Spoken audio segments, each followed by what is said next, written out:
Now we're going to attach the bow. I need a little bit of white coating chocolate. I would prefer for this bow to actually sit overnight and then put it on the next day. But we will see if we can get it to stick.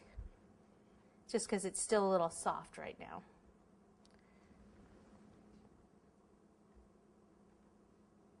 Just kind of hold it gently. If I push on it too much, it'll break it because it's still fragile.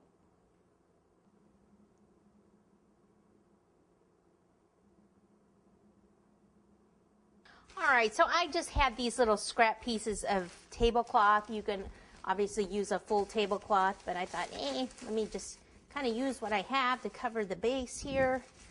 So I've just got a pale pink and another one on top. And then I'm going to put some of this.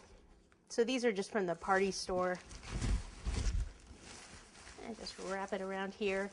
You could even do, have a bunch of cupcakes with balloons on around the base if you wanted. If you had more people, more guests to feed. We'll just take some of this and pop it around. It kind of sparkles like our letters sparkle. Pop this under. And it didn't have to, you could do a round base. It didn't have to be a square base. That's just something that I had, so I used it. Make sure that's covered.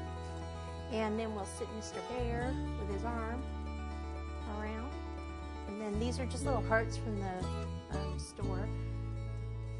They just came in a packet. But another idea, you could put little cookies, heart-shaped cookies down there. That would be cute. Maybe it was for a party. You could put everyone's name on the cookies, party favors.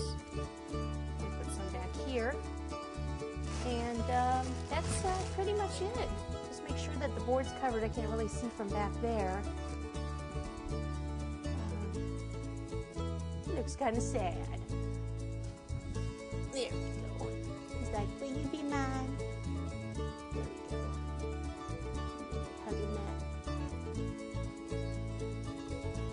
And there you have it. That's pretty much it. You could do it whatever you wanted down there. But this is something easy since you spent all that time making the cake. All right, so I hope y'all have a happy Valentine's Day, and I'll see you next time.